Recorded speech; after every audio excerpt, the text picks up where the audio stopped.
बस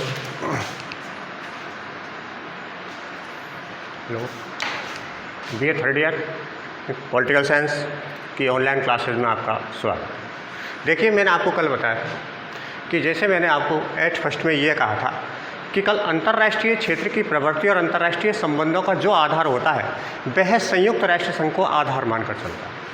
संयुक्त राष्ट्र संघ की स्थापना या संयुक्त राष्ट्र संघ के बारे में जानकारी बहुत ज़रूरी है, क्योंकि यह अंतर्राष्ट्रीय वह संस्था है जिसके माध्यम से लगभग 193 देश इसके सदस्य होते हुए अंतर्राष्ट्रीय शांति एवं सुरक्षा के महत्व को लगाया जाता है। देखिए कि संयुक्त राष्ट्र संघ, इसकी स्थापना 24 अक्टूबर 1945 को द्वितीय विश्व युद्ध की समाप्ति के बाद निर्धारित किया गया। हालांकि सबसे पहले ये माना जाता है कि 1 जनवरी 1942 को अमेरिका के सैन फ्रांसिस्को शहर में राष्ट्रपति रूजवेल्ट के माध्यम से इसकी पहली बैठक या इसका शुभारंभ किया गया था, लेकिन उस समय सामंजस्य नहीं होने के कारण किसी भी प्रकार से इस बैठक को सफल नहीं माना जा सकता। लेकिन अमेरिकी राष्ट्रपति के ज़्यादा अथक प्रयासों के माध्यम से ही इसकी स्थापना 24 अक्टूबर 1945 को की गई थी। इस पूरे संयुक्त राष्ट्र संघ के लिए एक चार्टर तैयार किया गया था, जिसमें लगभग 111 अनुच्छेद निर्धारित किए गए थे। इन 111 अनुच्छेदों के माध्यम से ही अंतर्राष्ट्रीय समस्याओं को, सामाजिक, आर्थिक एवं राजनीतिक क्रियाओं को संचालित करने के लिए फिक्स निर्धारित जो मापदंड थे उनको निर्धारित किए गए थे। संविधान के अनुच्छेद 1 के तहत, जिसे अपन चार्टर कहते हैं, वैसे संविधान शब्द का उपयोग केवल उन देशों के लिए किया जाता है जो लोकप्रिय संप्रभुता पर आधारित होते हैं, इसलिए इसे संविधान नहीं कहकर केवल अपन एक चार्टर कह सकते हैं। सामान्यतः संविधान के अनुच्छेद 1 के तहत इसके कुछ उद्देश्य दिए गए हैं और उस उद्देश्यों में विशेष तौर से अपन मान सकते हैं कि जैसे अंतर्राष्ट्रीय शांति व्यवस्था को बनाए रखना, अंतर्राष्ट्रीय विवादों का निपटारा करना, उपनिवेशवाद की समाप्ति, आर्थिक, सामाजिक एवं मानवीय विकास को बढ़ावा देना, इस प्रकार के महत्वपूर्ण बिंदु रखे गए थे। संविधान के अनुच्छेद 2 या अपन ये कह सकते हैं कि इस चार्टर के अनुच्छेद 2 के तहत कुछ सिद्धांत निर्धारित किए गए थे। इन सिद्धांतों को इस प्रकार निर्धारित किया गया था कि प्रत्येक राष्ट्र की आंतरिक व्यवस्था के साथ साथ में बाहरी व्यवस्था को भी बनाए रखा जा सके। संविधान के अनुच्छेद 17 के तहत इसके बजट के तैयार किया गया था, क्योंकि संयुक्त राष्ट्र का अपने पास में ना तो कोई उद्योग धंधे हैं, ना ही कोई आय के स्रोत हैं। यह केवल एक आत्मनिर्भर बनाने के लिए या उसको सहायता प्रदान करने के लिए कुछ सहायता राशि या अनुदान के रूप में प्रदान की गई थी, जिसमें सबसे पहले अमेरिका को 25% निर्धारित किया गया था, जापान को 20% निर्धारित किया गया था, कि जर्मनी को 9.85 और ब्रिटेन को 5.092% अंशदान देने के साथ साथ में, यानी कनाडा है जो 7.73 है, रूस है 1.077% और इसके बाद में फ्रांस 6.54, इटली है 5.43 और भारत 0.299 आर्थिक बजट के रूप में संयुक्त राष्ट्र संघ को प्रदान करता है। इसी के साथ साथ वैसे ये भी निर्धारित किया गया है कि संयुक्त राष्ट्र संघ के पास में अपनी कोई सेनाएं नहीं है, यह इन्हीं देशों की सेना को या शांति सेनाओं पर आधारित है।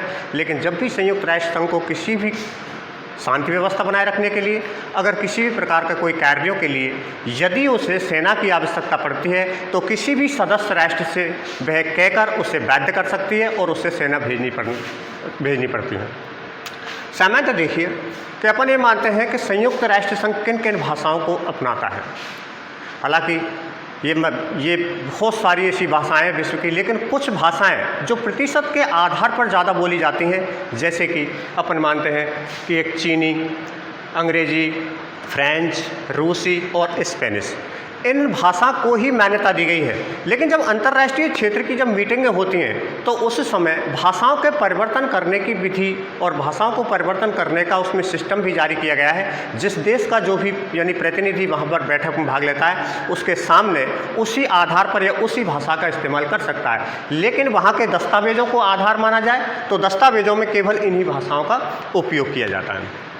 हालांकि देखा जाता है कि 2011 तक इसके सदस्यों की संख्या केवल 193, लेकिन वर्तमान में भी कुछ सदस्यों को जोड़ने की है।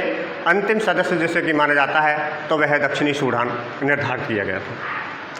वर्तमान में इनके अध्यक्ष या संयुक्त राष्ट्र संघ के अध्यक्ष यानी कि बान की मून है, इन्हें एंटियो गुटेरेस जो 2017 में निर्धारित किए गए थे उसके स्थान पर 2020 में या 2019 के लास्ट तक इनका निर्वाचन होना था और इस आधार पर इसको निर्धारित कर दिया गया। अब आती है संयुक्त राष्ट्र संघ के अंग, कौन कौन से अंग हैं। विशेष तौर से माना जाता है कि संयुक्त राष्ट्र संघ के 6 महत्वपूर्ण अंग ही पूर्ण रूप से समस्त संयुक्त राष्ट्र संघ की क्रियाविधि को संचालित करते हैं, जिसमें सबसे ऊपर आती है महासभा। महासभा सभी 193 देशों की एक वह सभा होती है जिसमें एक राष्ट्र से 5 प्रतिनिधि साथ में भाग लेते हैं और इस बैठक में हिस्सा लेते हैं। लेकिन किसी विवाद पर यदि मत अगर देना होता है तो एक देश का केवल एक ही मत माना जाता है। हालांकि इसमें मतदान के लिए जो निर्धारण किया गया था, इसके मतदान कैसे किया जाना चाहिए या किस प्रकार की व्यवस्था की जानी चाहिए, यह चार्टर के अनुच्छेद 18 में निर्धारित किया गया है। देखिए, महासभा एक प्रकार से ऐसी व्यवस्था हो गई कि महासभा के सदस्य कुछ नहीं कर पाते और सुरक्षा परिषद के सदस्य इसका दुरुपयोग करने लगे। बार बार वीटो पावर का उपयोग करने के बाद ऐसा महसूस होने लगा कि महासभा सुरक्षा परिषद के हाथ की कठपुतली रह चुका है। इसलिए 3 नवंबर 1950 को शांति के लिए एकता प्रस्ताव पारित करके उन्होंने यह अधिकार प्राप्त कर लिया कि यदि किसी भी प्रकार का विरोधाभास अगर सुरक्षा परिषद के सदस्यों में पैदा होता हो तो उसका निपटारा चाहे तो महासभा के द्वारा किया जा सकता है। दूसरा इसका महत्वपूर्ण अंग है सुरक्षा परिषद। सुरक्षा परिषद एक प्रकार से संयुक्त राष्ट्र संघ की रीढ़ मानी जाती है। महत्वपूर्ण कारण यह है कि इसमें 5 स्थायी सदस्यों में अमेरिका है, रूस है, चीन है, जापान है, वो एक ब्रिटेन है और फ्रांस है इत्यादि, इसके 5 स्थायी सदस्य और 10 अस्थायी सदस्यों का निर्वाचन 3 वर्ष के लिए महासभा के द्वारा किया जाता है। लेकिन साथ साथ में 5 स्थायी सदस्यों की स्वीकृति भी आवश्यक होती है। अंतर्राष्ट्रीय क्षेत्र का मुद्दा हो, शांति व्यवस्था बनाए रखने का हो, विदेशों में कहीं या किसी भी देश में अगर शांति सेनाएं भेजनी होती हैं, नए सदस्यों का निर्धारण करना होता है, तो ऐसे कार्य तब तक नहीं किए जा सकते जब तक सुरक्षा परिषद की सहमति महासभा के साथ में नहीं होती है। इसके बाद है इसका न्यास परिषद। न्यास परिषद को अपन एक प्रकार से एक ऐसी राज्यों की शासन व्यवस्था को संचालित करने के लिए गठित किए गए हैं जो या तो आर्थिक रूप से कमज़ोर रहे हों या किसी न किसी रूप से उपनिवेश के माध्यम से शोषण के शिकार रहे हों। ऐसे क्षेत्रों को न्यासिक क्षेत्र कहा जाता है। यह उन देशों में शासन व्यवस्था संचालित करने के लिए या अपन ये कह सकते हैं कि वहाँ की प्रशासनिक व्यवस्था को संचालित करने के लिए कुछ राज्यों को नियुक्त किया गया, जिसको आधार ये माना गया था कि केवल वही उस पर शासन व्यवस्था का संचालन कर सकता है। इसके सदस्यों की संख्या हालांकि 54 निर्धारित की गई थी, लेकिन वर्तमान में इसकी संवैधानिकता समाप्त होती जा रही है और इसकी कोई औपचारिकता नहीं। इसके बाद है आपका सचिवालय। सचिवालय एक निरंतर कार्य करने वाला वह एक सदन है जो संपूर्ण दस्तावेजों का उल्लेख अपने पास रखता है। इसमें लगभग 10,000 से अधिक कर्मचारी कार्य करते हैं और इसका जो अध्यक्ष होता है वह भी महासभा का ही अध्यक्ष निर्धारित किया गया है। हालांकि सचिवालय में अलग अलग विभागों के माध्यम से, जैसे कि न्याय विभाग प्रत्यक्ष किया जाता है या अपन ये है कि सुरक्षा संबंधी अलग विभाग किया जाता है या अंतर्राष्ट्रीय न्यायालयों के लिए निर्धारण करना होता है तो उसका कार्य भी इसके द्वारा किया जाता है। इसके बाद है इसका आर्थिक एवं सामाजिक परिषद। आर्थिक एवं सामाजिक परिषद एक वह संयुक्त राष्ट्र संघ की संस्था है जो अंतर्राष्ट्रीय विकास, मानवीय विकास, मानव अधिकारों की सुरक्षा, सामाजिक विकास, सांस्कृतिक विकास इत्यादियों के लिए विशेष महत्वपूर्ण मानी जाती है। अंतर्राष्ट्रीय क्षेत्र में टीकाकरण के जो भी कार्य किए जाते हैं, जैसे कि कभी की चेचक टीके का निर्माण किया गया था, प्रौढ़ शिक्षा को निर्धारित किया गया था, वृद्धावस्था पेंशन, ये सारी संयुक्त राष्ट्र संघ की आर्थिक एवं सामाजिक परिषद के द्वारा निर्धारित किया गया। सामाजिक एवं आर्थिक परिषद के माध्यम से ही मानवीय अधिकारों की सुरक्षा अंतर्राष्ट्रीय क्षेत्र पर उसकी किसी भी प्रकार से हल निकालने के लिए सक्षम होती है। अंतिम है आपका एक अंतर्राष्ट्रीय न्यायालय। अंतर्राष्ट्रीय न्यायालय दो देशों के मध्य उत्पन्न होने वाले भूमि संबंधी विवाद, सीमा संबंधी विवाद अंतर्राष्ट्रीय आतंकवाद संबंधी विवाद या किसी एक राष्ट्र को आतंकवाद घोषित करने या दूसरे राष्ट्र को आतंकवाद घोषित नहीं करने या अन्य प्रकार के मामलों की सुनवाई यहाँ पर की जाती है। वैसे देखा जाता है तो इसकी स्थापना संयुक्त राष्ट्र संघ की स्थापना के बाद की गई थी, क्योंकि इसका कार्य पहले न्यास परिषद द्वारा किया जाता है। लेकिन जब न्यास परिषद की औपचारिकता खत्म हो गई और उसके पास में कार्यभार जब अधिक हो गया, तो ऐसी स्थिति में 3 अप्रैल 1946 को अंतर्राष्ट्रीय न्यायालय की स्थापना संविधान के अनुच्छेद 70 के तहत की गई थी। इसके न्यायाधीशों की संख्या वैसे 15 होती है और 9 वर्ष का कार्यकाल इनके लिए इसलिए निर्धारित कर दिया गया बाद में कि उनको 3 वर्ष यानी कि 3 वर्ष के लिए और 1/3 सदस्य यानी कि नए जज बनाए जाते हैं और इस कारण निर्धारित कर दिए गए।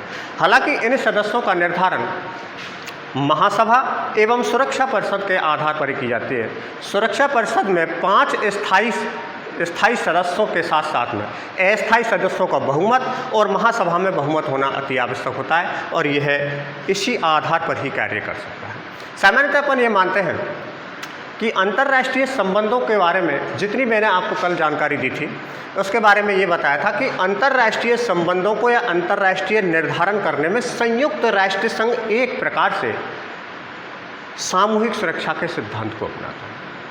सामूहिक सुरक्षा के सिद्धांत पर अब उसी टॉपिक को दोबारा एक बार रिपीट किया जाता है कि अंतर्राष्ट्रीय क्षेत्र में राज्यों को अपनी सुरक्षा के लिए 2 प्रकार के सिद्धांत अपनाए जाते हैं। एक तो होती है आपकी शक्ति संतुलन सिद्धांत और दूसरा होता है सामूहिक सुरक्षा। शक्ति संतुलन सिद्धांत में 2 शक्तियाँ इतनी अधिक शक्तिशाली हो जाती हैं कि कोई भी किसी पर आक्रमण करने की संभावना रहती है, लेकिन सुरक्षा इसलिए मानी जाती है कि एक संगठन के रूप में होने के कारण किसी भी एक देश को दूसरे पर आक्रमण करने का साहस नहीं होता, लेकिन फिर भी अंतर्राष्ट्रीय शांति को खतरा पैदा होने के कारण इस शक्ति संतुलन सिद्धांत को नहीं मानते हुए सामूहिक सुरक्षा के सिद्धांत को अपनाया गया है। और इसका उदाहरण आप देख सकते हैं कि शीत युद्धकालीन समय में जहां पूंजीवादी राज्यों ने अमेरिका का साथ दिया था, साम्यवादी देशों ने सोवियत संघ यानी कि रूस का यानी कि सहयोग दिया था। स्थितियां यहाँ तक हो गई कि शीत युद्ध इतना हो चुका कि कभी भी अंतर्राष्ट्रीय शांति को खतरा पैदा हो सकता है। लेकिन इसके लिए शांति के लिए बनाए रखने के लिए या अपन ये कह सकते हैं कि अंतर्राष्ट्रीय शांति को बनाए रखने के लिए सामूहिक सुरक्षा के सिद्धांत के लिए